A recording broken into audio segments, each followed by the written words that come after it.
ఓం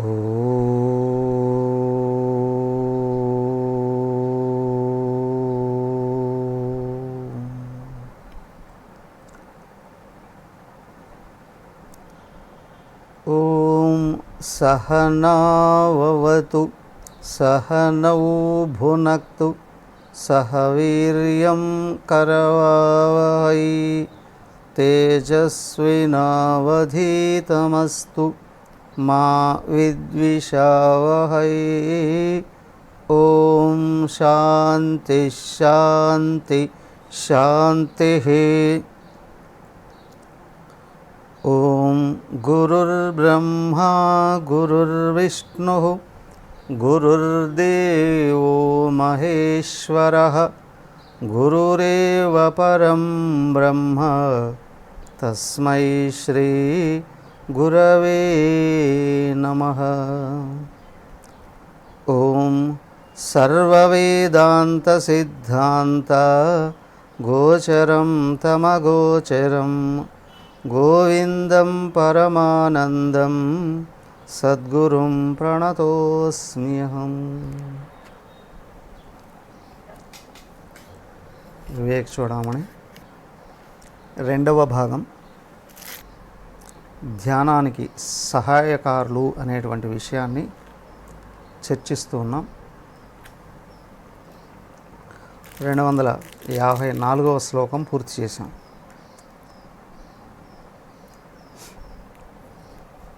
ధ్యానం కుదరాలి అని అంటే సాకారం అయితే ఆ ఆకారానికి వెనకలు ఉన్నటువంటి చరిత్ర, లీలలు,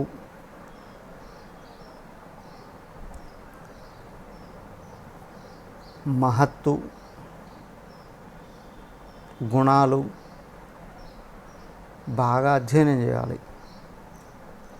దృష్టి వాడి మీదకు మళ్ళించే కొద్దీ ఆకారం మీద కొద్దిసేపు నిలబడుతుంది. తర్వాత ఆ లీలల్ని తలుచుకుంటూ కొద్దిసేపు తాదాత్మ్యం చెందుతుంది. తర్వాత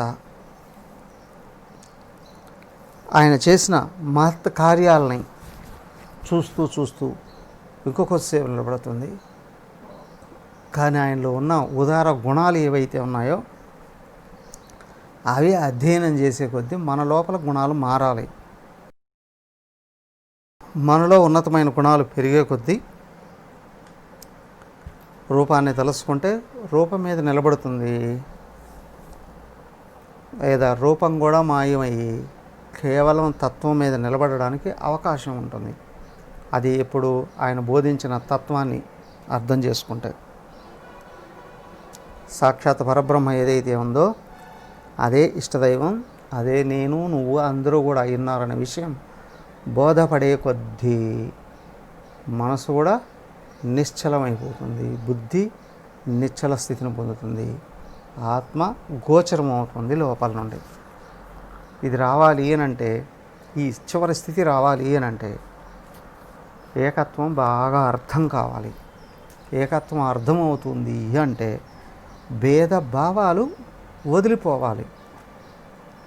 దానికే అన్నారు ప్రతి ఒక్కళ్ళు ఉంటాయి. మొట్టమొదటిది లింగ భేదం,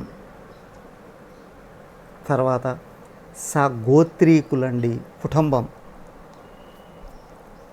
తర్వాత కులస్తులండి, తర్వాత మతస్థులండి. ఇలాంటి భేదాలన్నీ ఉంటాయి.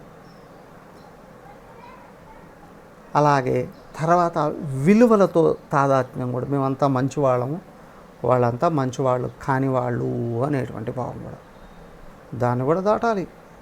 దానికి అర్జునుని 2 సేనలకు మధ్యలోకి తీసుకొని వచ్చి పెట్టి కృష్ణుడు గీతా బోధన చేశాడు. ఒకవైపు ఉన్నామా మేము మంచి, ఎదురువాళ్ళు చెడువాళ్ళు, భేదభావం ఉంది, ఏకత్వం సిద్ధించదు. దానికే ద్వైతంలో ఏకత్వం సిద్ధించదు. ఎందుకు అంటే వాళ్ళు భేదాన్ని చూస్తారు. మా దేవుడే గొప్పవాడు, మీ దేవుడు గొప్పవాడు కాదు. సో అలాగే ఏంటంటే నైతికత కూడా అడ్డే అని అన్నారు ఒక స్థాయిలో. అదేంటంటే దాన్ని వదిలిపెట్టేయాలా కాదు, దాన్ని దాటిపోవాలి. నైతికతను వదిలితే అనైతికుడు అయిపోతాడు, కంప్లీట్గా దేవుడికి దూరం అవుతాడు, అసరకృత్యాలలో నిమగ్నమైపోతాడు. కానీ నైతికత కూడా అడ్డేనండి. నాకు మంచి గుణాలు ఉన్నాయి, నేను మంచివాడిని అనే భావం కూడా అడ్డే. దాన్ని కూడా దాటితే అందరిలో ఉన్నది ఏకమైన ఆత్మే అనే స్థితి వస్తుంది. దానికి ఇక్కడ జాతి, నీతి, కుల, గోత్ర, దూరగం, ఆత్మ వీటన్నిటికీ అన్యమైంది. అయితే వీటన్నింటిలో కూడా ఉన్నది అదే. అన్ని జాతులతోనూ సకల జాతుల జీవరాశులలోనూ ఉన్నది ఏకమైన ఆత్మే. సజాతీయ, విజాతీయ, స్వగత భేదాలతో సర్వ జీవరాశుల్లోనూ జడమైన వస్తువులకు కూడా ఆధారమైనటువంటిది పరమాత్మ. అది నువ్వు కావాలి అని అంటే ఈ భేదభావాలు వదలాలి. నామ రూప గుణ దోషవర్జితం. నామం రూపం అట్టు పెట్టుకుంటుంది, దానికి వెనకలున్న గుణాలు సద్గుణాల దుర్గుణాలని అది కూడా దాటాలి. దేశ కాల విషయాతివర్త్యతో మాది గొప్ప దేశం అండి, మేము గొప్ప వంశస్థులం అండి, కదా మేము గొప్ప కాలంలో జీవిస్తున్నామండి, మా వర్గం గొప్పదండి. అదిగో దేశకాల విషయాతివర్త్యతో. ఇవన్నీ ముఖ్యంగా భేదాలు చూపించేటువంటివి. దేశం ఆకారం, కాలం ఓ పర్టికులర్ కాలంలో పలానా పుడుతున్నాడు, పలానా పోతున్నాడు. ఏంటి నువ్వు రూపం అని అనుకున్నావా? ఖచ్చితంగా ఇదిగో ఆకారం ఉంది, ఈ ఆకారం నేను అనుకున్నావా? ఈ ఆకారం కాలంలో పరిమితమైనటువంటిదే. ఒక చోట పుడుతుంది, కొద్ది రోజులు ఉండి వెళ్ళిపోతుంది. పంచభూతాలతో సహా, త్రిమూర్తులతో సహా కాలంలో నుండే వచ్చారు, మళ్ళీ కాలంలో కలిసిపోతారండి అని. వాళ్ళకు కూడా దానికి ఏంటంటే త్రిమూర్తుల్లో ముఖ్యంగా వాళ్ళు స్వయంభూ అని అన్నారు. ఏంటంటే ఆ రూపాలు కూడా మాయమైపోతాయి, కానీ వాళ్ళు స్వతహాగా పరమాత్మ అని వాళ్ళకి తెలుసు. మేము రూపం కాదు పరమతత్వం అని చెప్పి వాళ్ళకి తెలుసు. కాకపోతే మనం గుర్తించడం కొరకు ఒక ఆకారంలో కనిపిస్తూ ఉన్నారు. కాబట్టి ఒక ఆకారం ఉంది అంటే దానికి పరిమాణం ఉంటుంది, అది ఒక కాలంలో పుట్టి కాలంలో పోతుంది. దానికి కూడా ప్రత్యేకంగా కొన్ని గుణాలు మాత్రమే ఉంటాయి. ఇప్పుడు బ్రహ్మదేవుడు అన్నాం, ఆయన సత్యలోకంలో ఉంటాడండి, ఆయన బ్రహ్మలోకంలో ఉంటాడండి, సృష్టికర్త అండి. ఆయనకు సరస్వతీదేవి భార్య అండి, ఇంతవరకు తెలుసు. మరి విష్ణుదేవుడు అని అంటే ఆయన వైకుంఠంలో ఉంటాడండి, ఆయన పని అందరినీ నడపడం అండి. ఆయనకు భార్య లక్ష్మీదేవి ఉందండి, అవునా. ఆయన కూడా ఒక పరిమితమైన ఆకారం, చతుర్భుజుడండి. ఆయనేమో చతుర్ముఖుడండి, ఈయనేమో చతుర్భుజుడండి. శివుడి దగ్గరకు వచ్చినప్పటికీ త్రినయనుడండి. ఆయన కైలాసంలో ఉంటాడండి, అందరినీ చంపే బాధ్యత ఆయనదండి. ఆయనకు పార్వతీదేవి వస్తుంది. రూపాలకు కూడా పరిమితం ఉంది, బాధ్యతల్లో పరిమితం ఉంది. కానీ వెనక్కి తిరిగి చూస్తే సాక్షాత్ పరమాత్మయే అనే విషయం వాళ్ళకి తెలుసు. సో కాబట్టి ఇక్కడ ఏంటంటే నువ్వు పరమతత్వాన్ని అందుకోవాలి అని అనుకుంటున్నావా, ఎదుగో నువ్వు దేహం కాదు ఆత్మ అని చెప్పి గుర్తించాలి. బ్రహ్మతత్వమసి భావయాత్మని. భేదాన్ని చూస్తే అహంకారం లేస్తుంది, నీ ప్రారంధమే నిన్ను నడిపిస్తుంది. ఏకత్వాన్ని చూస్తే నీ ప్రారంధం పక్కకి వెళ్ళిపోతుంది, పరమాత్మ నడిపిస్తాడు దేహంతో సహా. పరమాత్మే ఉంటాడు అక్కడ. నువ్వు పరమతత్వాన్ని అందుకోవాలనుకున్నావా, అందరిలో ఏకత్వాన్ని చూడు, వేరే మార్గం లేదు. చూడండి కొనసాగిస్తున్నారు. యత్పరం సకల వాగగోచరం గోచరం విమలబోధ చక్షుషః శుద్ధచిద్ఘనమనాది వస్తుయతు బ్రహ్మతత్వమసి భావయాత్మని. యత్ పరం సకల వాక్ అగోచరం. అయ్యా ఏదైతే అన్నిటికంటే పైన ఉందో సకల వాక్ అగోచరం, ఇంద్రియ ఏది వేదాలకు కూడా అర్థం కాదండి అనేటట్లు. వేదాలు కూడా అక్కడి నుంచో వచ్చాయి. వాక్ మాట అని, శబ్దం అని, శబ్దస్వరూపమే శాస్త్రాలన్నీ కూడా. అవి కూడా డైరెక్ట్ చేస్తాయే కానీ ఇది పరమాత్మ అని చెప్పలేవు. అక్కడికి వెళితే కనిపిస్తాడు అని అంటాయి. సకల వాక్ అని జ్ఞానాలకు కూడా అతీతమైనటువంటిది. ఇది అనుభవ జ్ఞానంతో తెలుస్తుంది కానీ విషయ జ్ఞానంతో కాదు. అగోచరం, ఏ ఇంద్రియాలకు కానీ మనోబుద్ధులకు కూడా గోచరించేటువంటి వాడు కాదు. ఎందుకండి? ఒక విధంగా చూస్తే సూక్ష్మాతి సూక్ష్మమైన విషయం అండి. ఓకే, మేము బుద్ధితో ఆలోచిస్తామండి.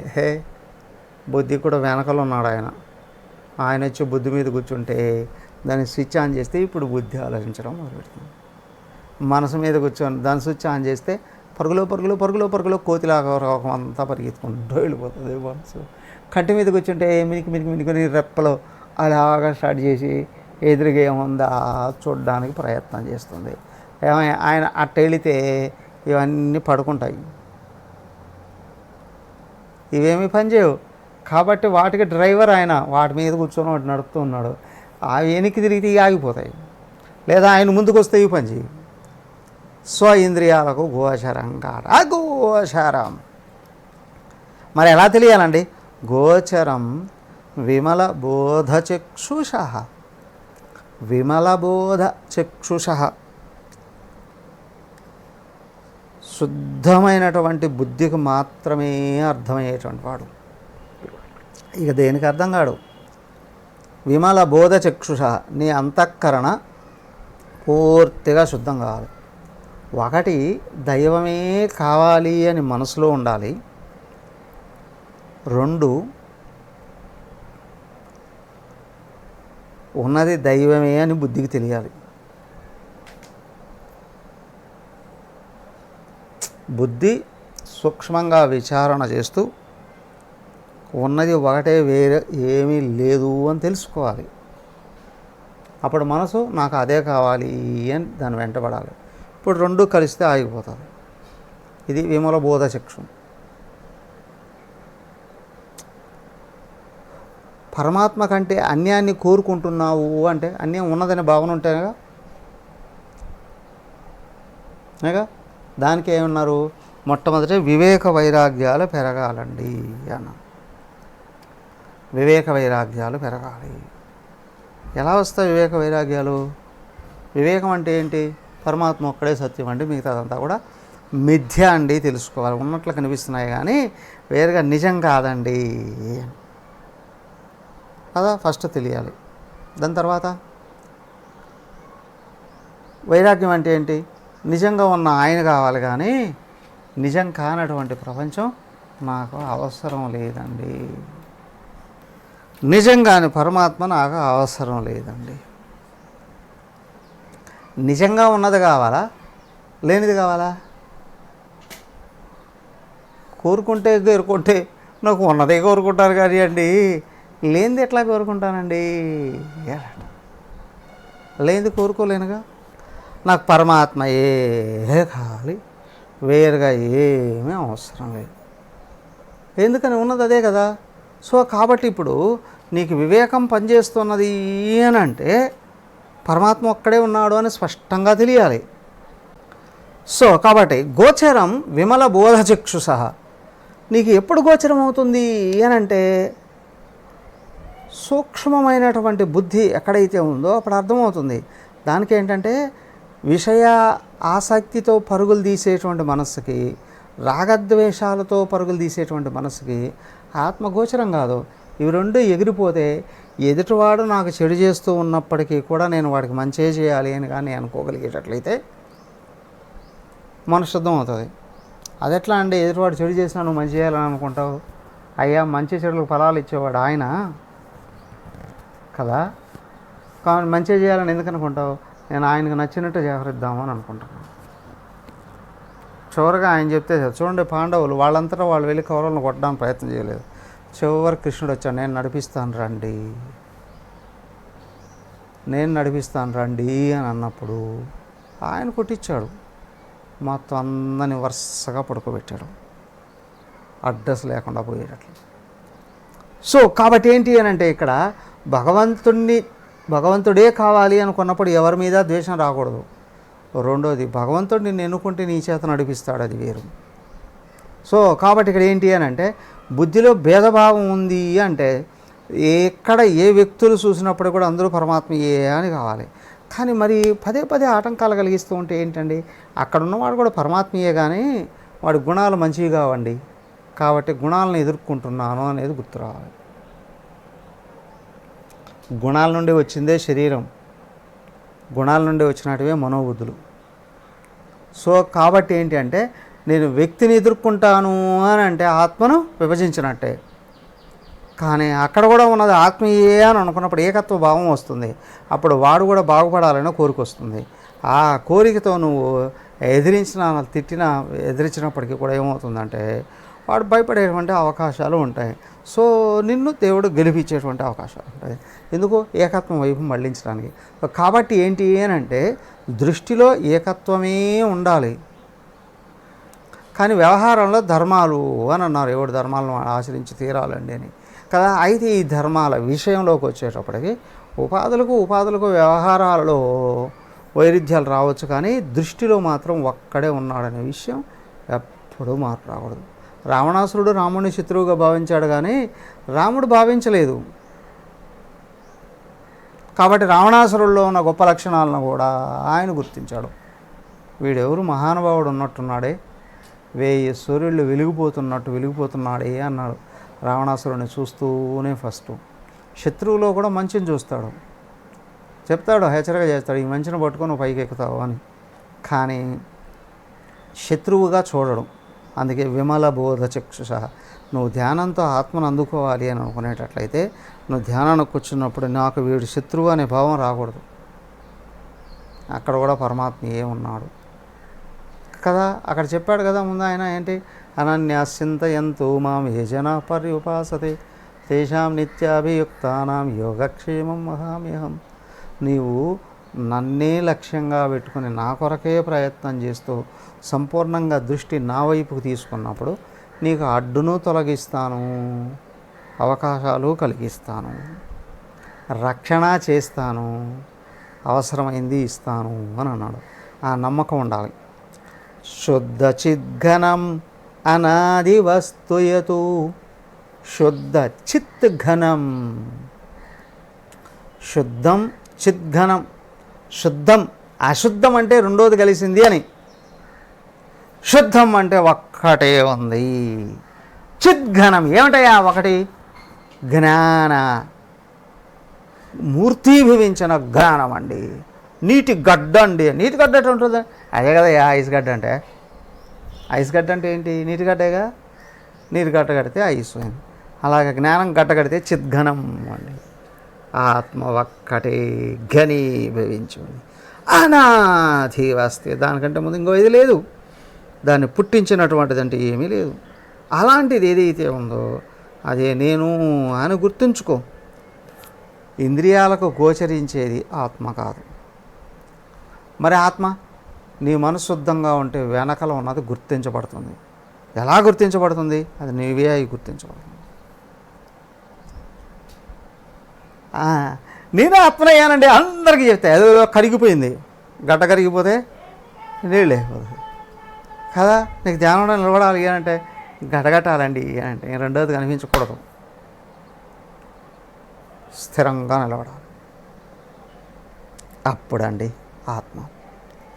బ్రహ్మతత్వమసి భావయాత్మని దృష్టి నేను అనే కేంద్రం దగ్గరికి తీసుకొని వచ్చి ఆపివేయగలగడం. ట్రై చేస్తున్నానండి, అక్కడ దాకా వస్తున్నానండి, కొద్దిసేపు ఆగుతున్నానండి, కానీ ఏదో లాగి పారేస్తుందండి కిందికి. ఎస్ ఎస్ ఎస్ ఏది లాగేస్తుంది?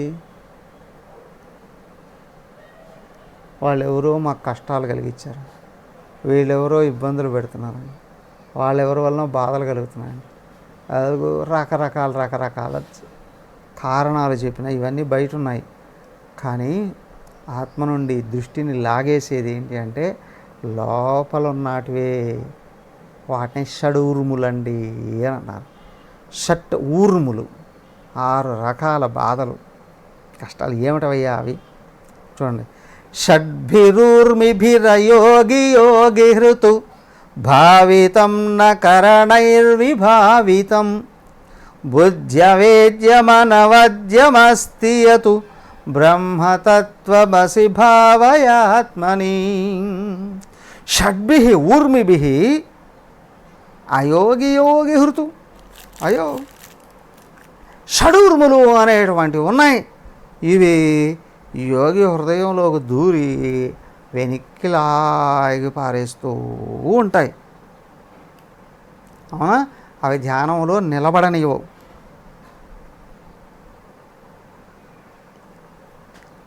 వీటికి ధ్యానానికి కూర్చున్న ఇవే గుర్తొస్తాయి. అందుకే ఆత్మ గుర్తురాదు. వీటి నుండి బయటపడాలి, వీటిని జయించాలి. అవునా? భావితం నకరణైర్విభాతం.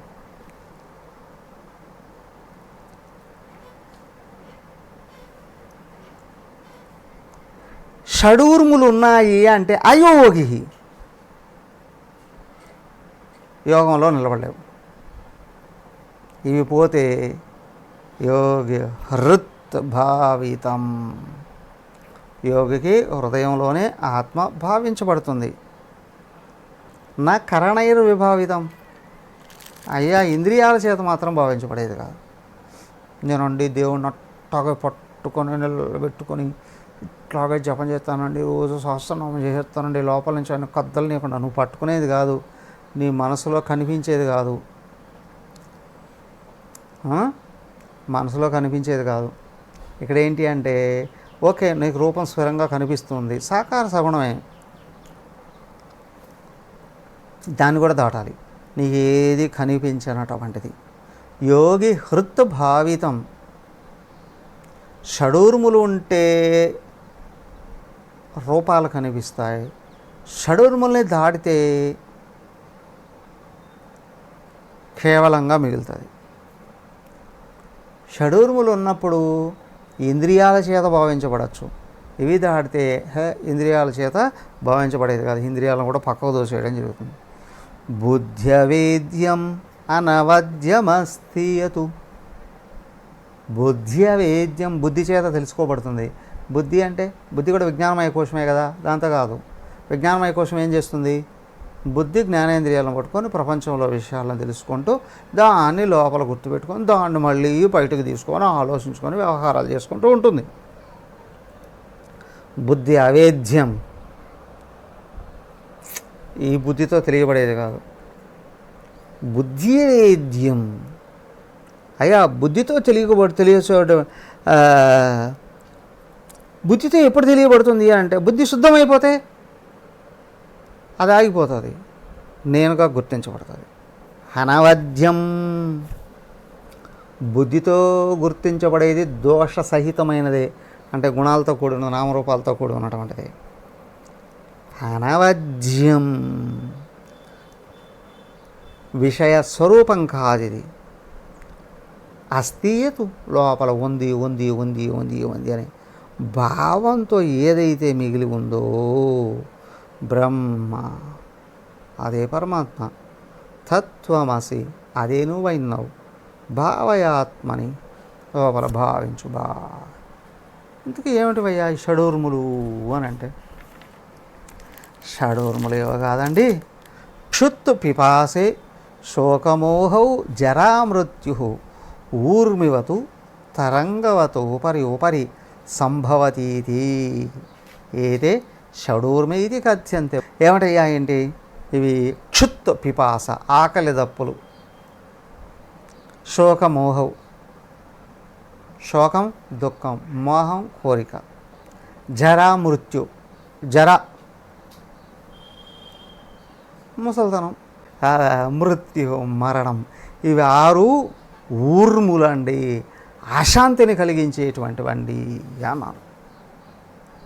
లోపల ఎంత ప్రశాంతంగా ఉండాలి అని అనుకున్నా లోపల కుంపట పెట్టేసి ఉంటాయి, కింద మంట పెట్టేసినట్టుగా. మంట పెట్టేసి ముందే వేసవకాలం అండి, అవునా? ఉపన్యాసం ఇద్దామని కూర్చుంటే దాని కింద ఒక పెద్ద షాల్ వేసి పెట్టారు, అందంగా ఉంటుంది షాల్, ప్యూర్ ఉన్ని షాల్. కూర్చున్నప్పటి నుంచి ఏమవుతుంది? స్లోగా మంట పెడుతుంది, అవునా? ముందే వేడి, మళ్ళీ ఉన్ని, ఏం మంట వేరే ఏం అవసరం లేదు, కాల్చుతూ ఉంటుంది. ఏమయ్యా ఇక్కడ కూడా ఏంటి ఊర్ములు ఏంటంటే ఈ సూక్ష్మ శరీరంలో ఇవన్నీ ఏవైతే ఉన్నాయో అవి నిరంతరం వేధిస్తాయండి. ఆకలి, విపరీతమైన ఆకలిగా ఉందండి, కొద్దిసేపు ధ్యానం చేసుకుని రా అంటే ఆకలిగా ఉంటే ధ్యానం చేస్తావా? లేదు, ఆకలి కదిలించేసేస్తుంది మనిషిని. ఏమయ్యా ఆకలి కోసం పనులు చేయాల్సిన అవసరం ఉంటుంది. ఆకలి అయితే ఆకలి అవుతుందనే కదా ముందే వెళ్ళి కష్టపడి రోజంతా డబ్బులు సంపాదించుకొని సరుకులు చేకూర్చుకొని ఇంట్లో పెట్టుకొని అన్నీ తర్వాత వండుకొని తినేది. ఆకలి వస్తుందండి అని అలాగా లోపల ఇంట్లో కూడా తాగే నీళ్ళు అయిపోకుండా చూసుకుంటారు. ఏంటంటే గంట గంటకు దప్పిక అవుతూనే ఉంటాయి. క్షుత్ పిపాస దేహాన్ని నిరంతరం కదిలించే క్షుత్ ఆకలి దేహానిది, దప్పిక ప్రాణానిది. శోకమోహవు ఈ రెండు కూడా ఏమవుతుంది? ఒకటేమో మనసుది, ఇంకోటేమో బుద్ధి. శోకం మనసు ఎప్పుడు ఏడుపు కొట్టు మొహం వేసుకొని ఉంటారు. అవునా? ప్రతి ఒక్కరు ఎప్పుడో కూడా ఏదో ఒక విధంగా ఏడుస్తూనే ఉంటారు. చిన్నవాళ్ళు అయితే గట్టిగా ఏడుస్తారు. ఇంకా కొంతమందికి కళ్ళల్లో నీళ్ళు కారిపోతూనే ఉంటాయి కదా, శోకం అండి.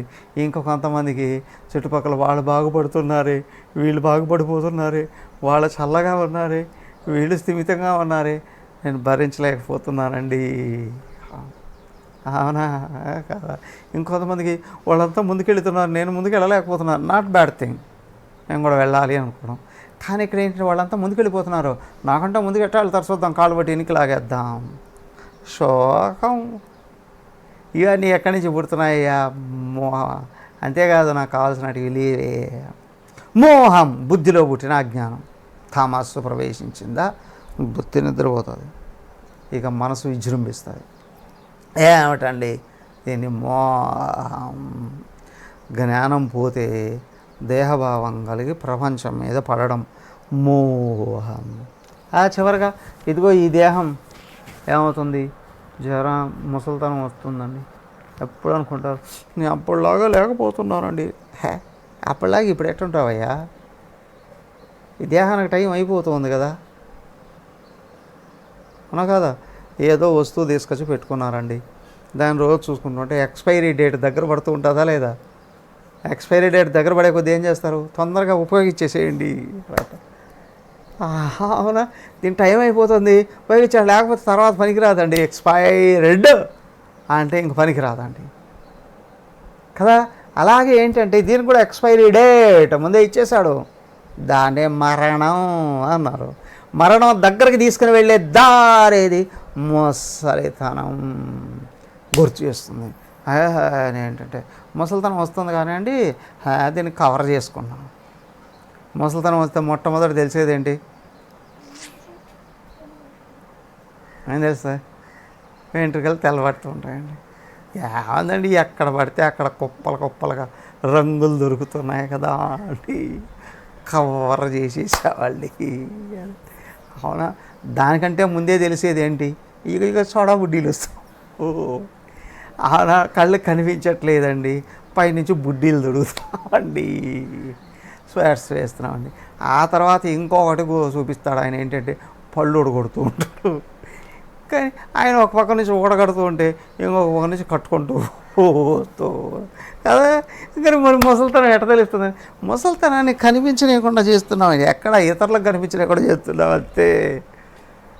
అప్పుడులా పరిగెత్తలేకపోతున్నామండి, అప్పుడులాగా నిలబడకలేకపోతున్నామండి, అప్పుడులాగా కూర్చోలేకపోతున్నామండి, అప్పుడులాగా పని చేయలేకపోతున్నామండి. అప్పుడు వయసు తెచ్చుకోవయ్యా, ఇప్పుడు కూడా నడుచుకుంటావు. కరపాత్రి స్వామీజీ ఒక మూలిక వైద్యం చేశాడట. 45 రోజులు అన్నం తీసుకోకూడదు, కేవలం ఆ మూలికలే వాడాలి. అది కానీ వాడితే 25 సంవత్సరాలు వయస్సు కిందికి వచ్చేస్తారు. 50 సంవత్సరాలు ఉన్నటువంటి వాళ్ళు 25 సంవత్సరాల్లోకి వచ్చేస్తారు. 50 సంవత్సరాల వయసు వాళ్ళు 25లోకి వచ్చేస్తారు. 75 ఏళ్ల వాళ్ళు 50 ఏళ్ల లోపలికి వచ్చేస్తారు. ఆయన ఎవరు? ఆ, సచ్చిదానంద స్వామి, ఒక ఆయన గడికోట స్వామి అని. ఎన్టీఆర్ కూడా గురువుగా భావించాడు ఆయన్ని. ఆయన కూడా కొలిశాడు 10 రోజులు. గడికోట సచ్చిదానంద స్వామి మహారాజు, చాలా గొప్ప ఆయన. ఆయన రాసిన పుస్తకాన్ని చూసి ఇన్స్పైర్ అయ్యే మన శివానంద మహారాజు కూడా అక్కడ వైద్య వృత్తిని కూడా వదిలేసి హిమాలయాలకు వెళ్ళిపోయాడు. చాలా గొప్ప మహానుభావుడు. ఆయన ప్రాక్టికల్గా చేసి చూపించాడట. 70 ఏళ్ళట, మొత్తం తల మీద వెంట్రుకలు అన్నీ తెల్లగా అయిపోయినాయట. ఆ మూలిక వైద్యాన్ని ప్రయోగించి ఏం చేశాడరా అంటే, ఆయన మొత్తం వెంట్రుకలు అన్నీ కూడా నల్లగా మారిపోయాడు. తల నిండా వెంట్రుకలు వచ్చేసాయట, వెంట్రుకలు మొత్తం నల్లగా అయిపోయాడు. ఎప్పటికైనా ఆయన దేహాన్ని వదిలేంత వరకు కూడా అట్లాగే ఉన్నాయి. మొత్తం బాడీ అంతా కూడా కళకళలాడుతూ జవసత్వాలతో నిండిపోయిందంట. వైద్యాన్ని 45 రోజులే. ఏమంటే మాకు కూడా చెప్తారా అండి స్వామి? నాకు కూడా తెలియదు. వెళ్ళి రిషికేశ్కి వెళ్ళి కావాలనుకుంటే నేర్చుకొని అక్కడే తపస్సు చేసి దానివల్ల ఏమైనా సైడ్ ఎఫెక్ట్స్ ఏమైనా వచ్చాయంటే మాకు మాత్రం తెలియదు కదా. కావాలంటే చేసుకొని రండి అవసరం అని అనుకునేటట్లయితే. జరా మృత్యు వస్తుంది. అయితే మృత్యువు కూడా ఏమవుతుందయ్యా అంటే, మనసు శాంతించే కొద్దీ నీకు ప్రాణం శాంతించే కొద్దీ, ప్రాణం శాంతించడం అంటే బ్రీతింగ్ ఫుల్గా వస్తుంది అని అనుకో. అప్పుడేమవుతుంది? ఆయుష్ కూడా పెరుగుతుంది, ఆరోగ్యం పెరుగుతుంది, ముసలితనం కూడా కనిపించకుండా పోతుంది. కానీ ఏదైనా సింపుల్ టెక్నిక్ ఏమైనా ఉంటే చెప్పండి స్వామీజీ. రాత్రి సనస్సు జాతీయంలో ధృతరాష్ట్రుడు పక్కన కూర్చుంటే సనస్సు జాతర వేరేమైనా చెప్తారేమో చూద్దాం. మీతో పాటు నేను కూడా ట్రై చేస్తాను. అవునా? కాకపోతే మాత్రం అట్లాంటి ఆచరించాలని మాత్రం మాత్రం లేదండి. షడూర్మి ఇవన్నీ ఉన్నాయే, షడూర్ములు ఉన్నాయి. ఆకలి, దప్పిక, బాధ, భ్రమ, జర, మృత్యువులు ఉన్నాయి. ఇవన్నీ ఏం చేస్తాయి అని అంటే ధ్యానంలోకి వెళ్ళనివ్వవు. అడుగుతారు, స్వామి ధ్యానం మరి కిందే కూర్చొని చేయాలన్నా, మరి కుర్చీలో కూర్చొని చేయొచ్చు. ఓకే స్వామి, ధ్యానం కుర్చీలో కూర్చొని చేయాలన్నా, ఈజీ చైర్లో కూర్చొని చేయొచ్చా? ఓకే స్వామి, ధ్యానం కుర్చీలో కూర్చొని చేయొచ్చా? చక్కగా పడుకొని చేయొచ్చా? నిద్రపోతూ చేయండి, చాలా బాగుంటుంది. శవాసనం వేసుకొని హాయిగా 3 సార్లు ఓంకారం చెప్పారా అంటే అవుతుంది. నిర్వికల్ప సమాధి వచ్చేస్తుంది. గంటలు పాటు. అంతకంటే ఏం కావాలయ్యా? ఓకే. సో కాబట్టి ఏంటంటే ఇవి అడ్డుపడుతూ ఉంటాయి ఎప్పుడూ దేహభావంలో ఉన్నప్పుడు. ఆత్మభావంలోకి వస్తే ధ్యానం సహజం అవుతుంది. అది కావాలి. చూడండి, భ్రాంతి కల్పిత జగత్కళాశ్రయం స్వాశ్రయంచ సదసద్విలక్షణం నిష్కళం నిరుపమానమృద్ధియతు బ్రహ్మతత్వమసి భావయాత్మని. భ్రాంతి కల్పిత జగత్ కళాశ్రయం. నీకు ప్రపంచం అనేకంగా ఎందుకు కనిపిస్తుంది? ఈ భ్రాంతి చేత కల్పించబడి ఉన్నది కాబట్టి జగత్తు అనేకంగా కనిపిస్తుంది. నేనేం భ్రాంతిలో లేనండి, నేను స్థిరంగా ఉన్నా. భ్రాంతి బయట అనట్లే, లోపల. అదెట్లా అండి? నీ మనసును ఆపు, భ్రాంతిలో ఉన్నావో లేదో తెలుస్తుంది. నా మనసు హాయిగా ఉంటుందండి, సుఖంగా ఉంటుందండి, శాంతంగా ఉంటుందని అంటే మనసు ఉందనే విషయం కూడా నీకు తెలియలేదు. మనసు శుద్ధమయ్యి బుద్ధి ఏకాగ్రమైతే లోపల జరిగేటువంటి నాటకాలన్నీ అర్థమవుతాయి. లేదా అని అనుకుంటే ఇదంత సులభంగా అర్థమయ్యేటువంటిది కాదు. భ్రాంతి కల్పిత. భ్రాంతిలో మొదటిది ఏమిటి అంటే ఆత్మగా అయ్యున్న నీవు దేహం అని అనుకోవడం. రెండవది ఏంటి అని అంటే ఈ దేహానికి చుట్టూ ఉన్నటువంటివన్నీ కూడా నిజం అని అనుకోవడం. అయ్యా, ఎదురుగా ఉన్నటువన్నీ నిజమే నువ్వు అనుకునేటట్లయితే లోపల ఆత్మ వదిలేస్తే తర్వాత కూడా ఎందుకు విషయాలు ఉండట్లేదు? అవును, ఈ షడూర్ములు అనేటువంటివి నిత్యం ఈ దేహాలని మార్పు చేసేస్తూనే ఉన్నాయా లేదా? అవునా కదా? ఆకలి దప్పులు, శోకమోహాలు, జర మృత్యువులు దేహాన్ని నిత్యం నిరంతరం ఊడ్చి పారేస్తున్నాయి, మార్పులు చేసేస్తున్నాయా లేదా? ఓకే, అవి మారుతూ ఉన్నాయి కదా, నేను మారుతున్నానని ఎందుకు అనుకుంటున్నాను? ముసలాడిని అయిపోయానండి, అవునా, ఇంకా నడవలేకుండా ఉన్నానండి, అవునా, నాకు ఆకలిగా ఉందండి, నాకు దప్పిగ్గా ఉందండి, నాకు భయం వేస్తుందండి, నాకు దుఃఖంగా ఉందండి. ఇవన్నీ ఏమిటివి? బయట నుంచి వస్తున్న భావాల్ని పట్టుకొని నాకే వస్తున్నాయని అనుకుంటున్నావు. వాటిలో దూరిపోయి అవే నేను అని అనుకుంటున్నావు. భ్రాంతి కల్పిత జగత్, ఈ షడూర్ములతో కలిసిపోయి షడూర్ములు నిన్ను అటాక్ చేస్తే వాటితో నువ్వు తాదాత్మ్యం చెందిస్తున్నావు. తాదాత్మ్యం చెంది నువ్వు కూర్చున్న కొమ్మనే నువ్వు తెగ్గొట్టుకుంటూ ఉన్నట్టుగా ఇచ్చేస్తున్నావు. నీ లక్ష్యాలు మారిపోతాయి షడూర్ములు ప్రవేశించాయి అని అంటే. లక్ష్యాలు మారిపోతాయి, విధానాలు మారిపోతాయి, వ్యవహారాలు మారిపోతాయి.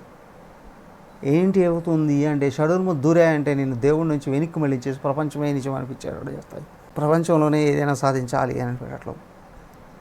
భ్రాంతి కల్పిత జగత్ కళాశ్రయం, భ్రాంతి చేత కల్పించబడినటువంటి ఈ జగత్తు అది సజాతీయ విజాతీయ స్వగత భేదాలు అనేకంగా కనిపిస్తుంది.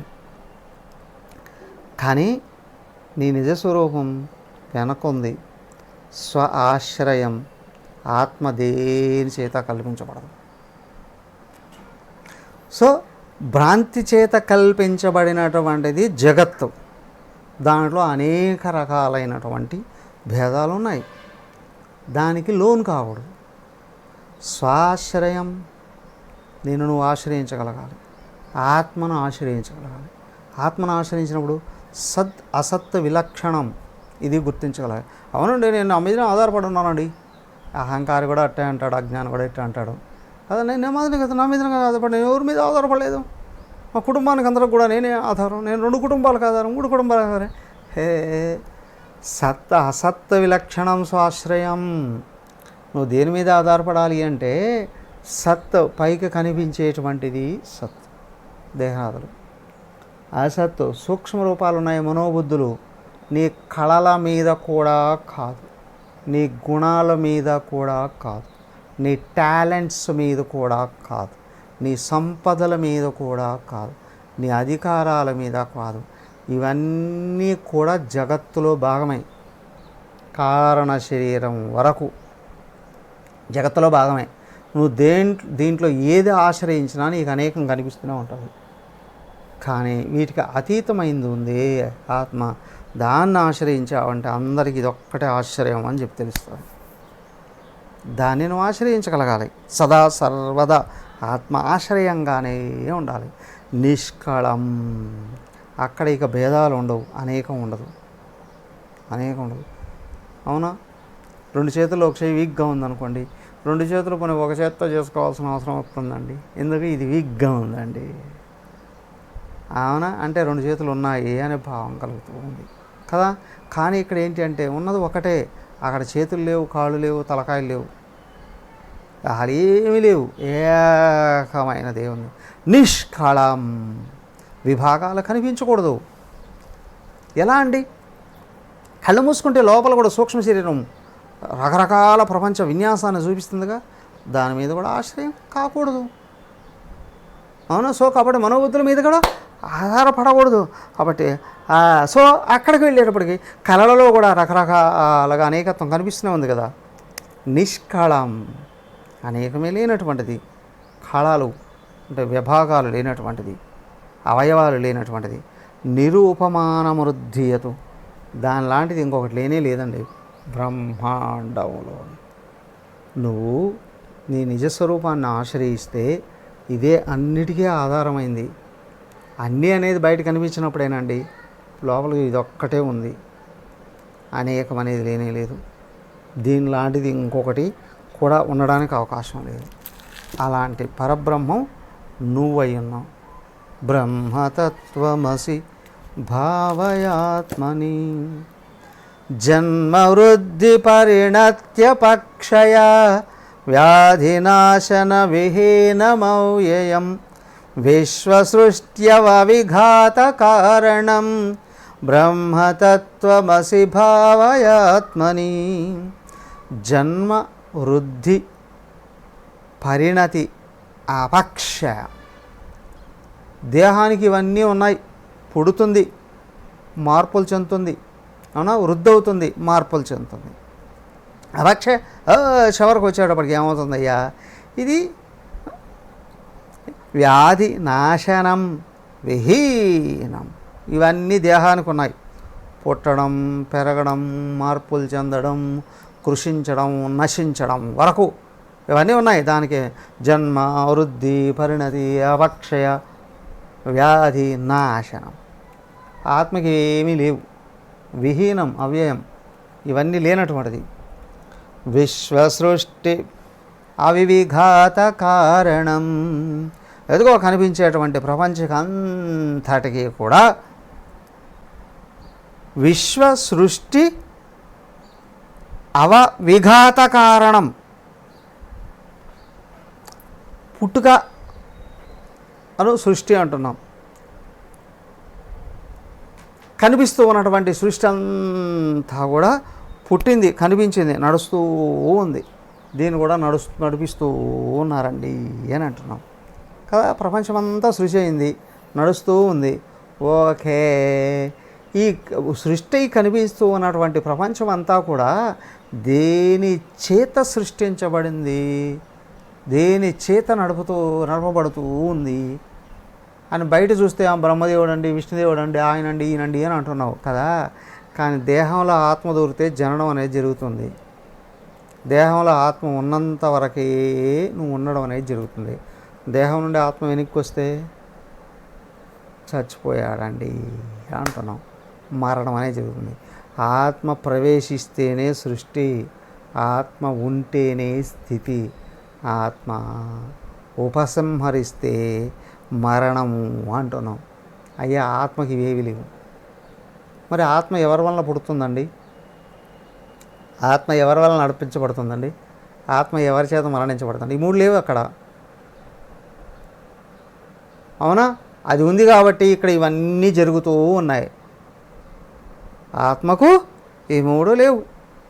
అందుచేత బ్రహ్మతత్వమసి భావయాత్మని, నేను అనేటువంటి అసలు స్వరూపానికి జనన మరణాలు లేవు కదా.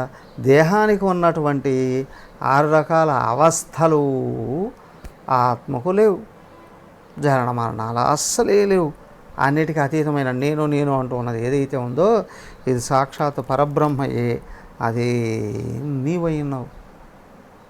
సో కాబట్టి గుర్తించు, ఏకాంతంగా కూర్చొని ఆత్మ విచారణ చేస్తున్నాను అని అంటే నా చేత తెలియబడుతూ ఉన్నటువంటివంతా ప్రపంచం.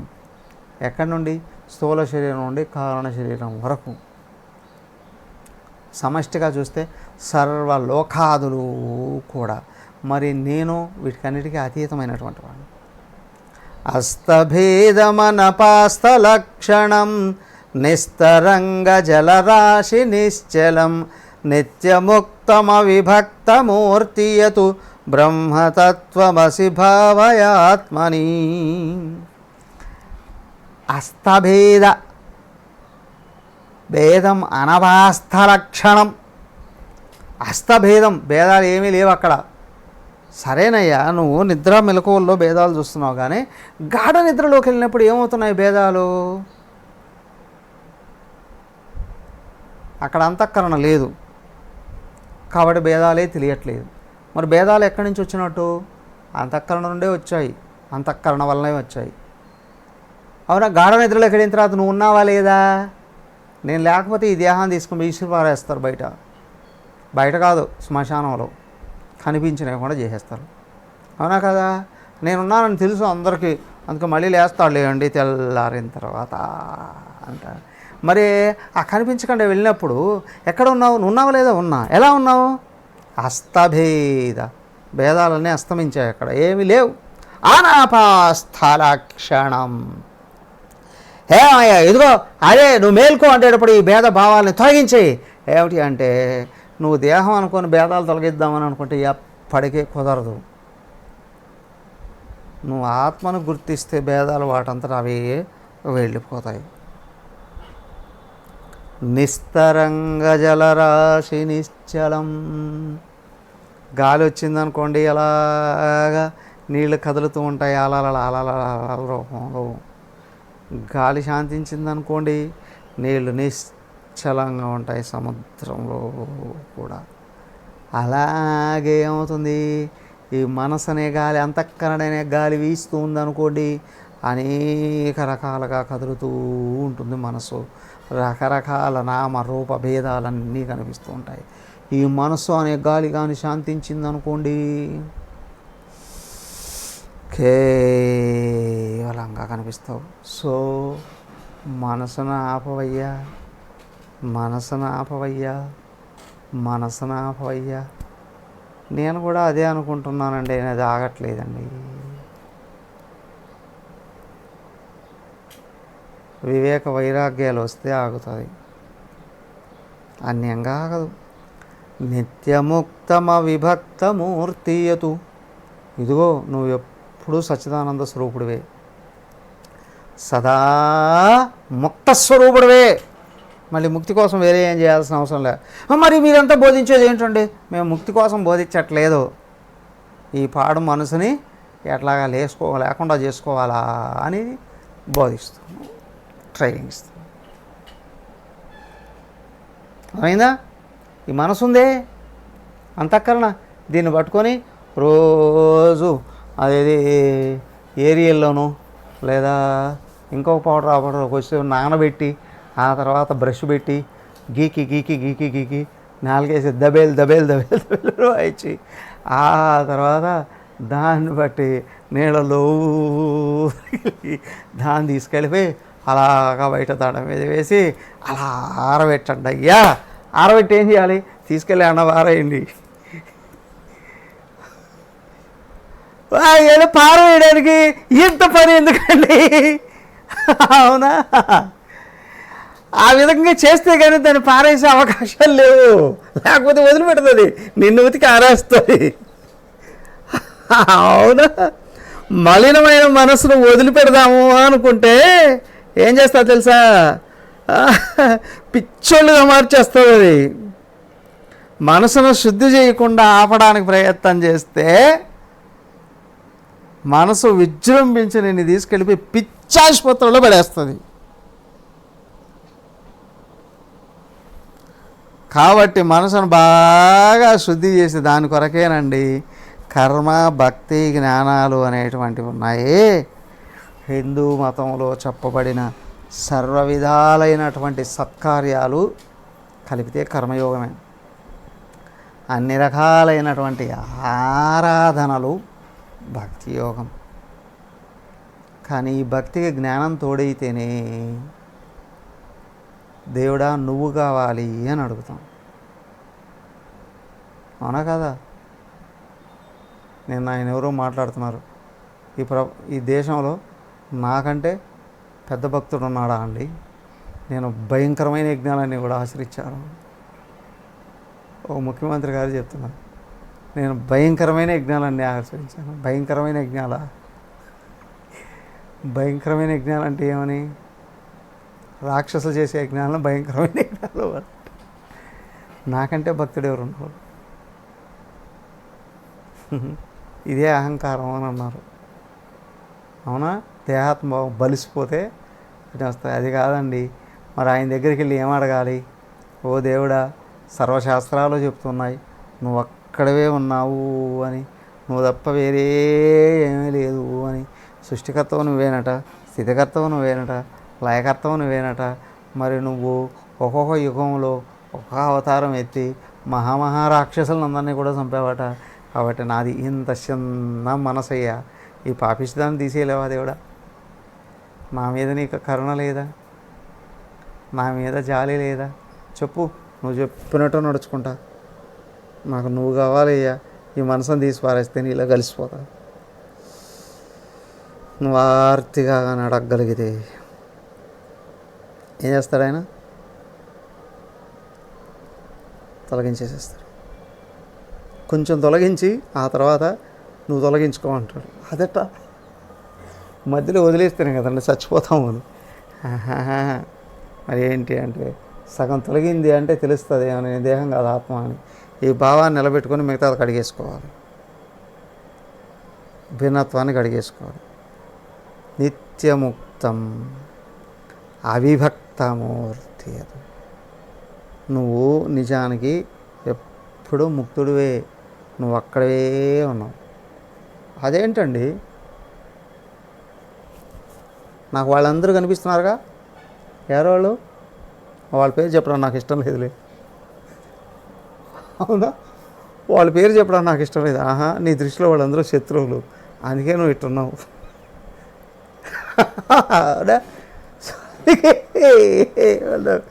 నీకు నేను ఆత్మలనే భావం కలిగితే మళ్ళీ వాళ్ళ శత్రువులు అనేది, వాళ్ళు ఎవరు శత్రువులు? అఫ్ కోర్స్ దేహానికి దేహం శత్రువు అని అనుకోండి. సపోజ్ నువ్వు ఆత్మవు కదా, అక్కడ ఇక్కడ నువ్వే ఉన్నావు కదా. రెండింటిని పట్టుకొని రెండు చెంపలు వాయించి రెండింటిని సరి చేయకూడదా? అది కాదయ్యా, నువ్వు ఎవరిని కొట్టాల్సిన అవసరం లేదు. కానీ నువ్వు కానీ ఆత్మలో కూర్చుంటే ఏమనిపిస్తుంది? ఆ దేహము ఈ దేహము కూడా పంచభూతాలేరా బాబు, అస్సలు వాటి గురించి పట్టించుకోకు. ఏకత్వాన్ని చెదరనివ్వకు. అస్త భేద అనభవస్థలక్ష నిస్తరంగ జలరాశి నిశ్చలం. నిశ్చలంగా ఉండిపో. నిత్యముక్తం అవిభక్తము. నువ్వు కొంచెమన్నా దాటితే కదిలే భేదాలు నా మనసులోనే ఉన్నాయని అర్థమవుతుంది. నాలో లేవండి, వాళ్ళలో ఉన్నాయి. అరే వీళ్ళు కదిలితే కదా వాళ్ళు ఉన్నారని అనిపించేది అన్యంగా.